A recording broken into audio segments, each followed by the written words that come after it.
బాపట్ల జిల్లా చీరాలకు చెందిన ఓ భక్తురాలు శ్రీ కాళహస్తీశ్వర ఆలయంలోని స్వామివారికి జ్ఞాన ప్రసూనాంబ అమ్మవార్ల కోసం ప్రత్యేక పట్టు వస్త్రాలు సిద్ధం చేశారు.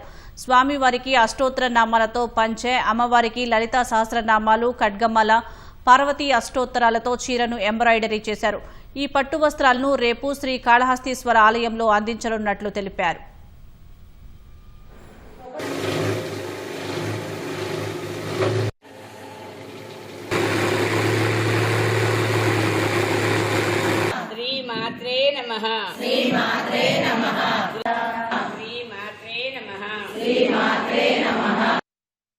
నాకు వచ్చిన విద్యతోటి ఓ పట్టు చేరుకొని దాని మీద లలిత సహస్రనామం రాసి ఎంబ్రాయిడింగ్ చేశాను.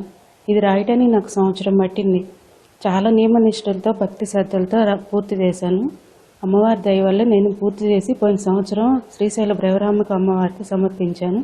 ఈ సంవత్సరం కూడా శ్రీ కాళహస్తి జ్ఞాన ప్రసూనాంబ అమ్మవారికి కూడా పట్టుచీర మీద లలిత సహస్రనామం, ఖడ్గమాల, పట్టు పంచల మీద కాళహస్తీశ్వర అష్టావతారం రాసి పూర్తి చేశాను. అమ్మవారి అయ్యవారి దయ వల్ల నేను పూర్తి చేయగలిగాను. రేపు 18వ తారీఖు కాళహస్తి అమ్మవారికి సమర్పించబోతున్నా. అట్లా రాయడం అనేది చాలా కష్టంతో కూడిన పని. కానీ ఆ కష్టాన్ని కూడా పక్కకు నెట్టేసి చాలా నియమనిష్టలతో రాశారు. చాలా అద్భుతంగా రాశారు. నా ఫ్రెండ్ అయినందుకు నేను గర్విస్తున్నాను. శ్లోకాలు, ఒత్తులు, పొల్లులు కూడా చాలా ఇదిగా రాశారు. అది రాయడం కాదు, దాన్ని లిఖించడం చాలా అద్భుతంగా ఉంది.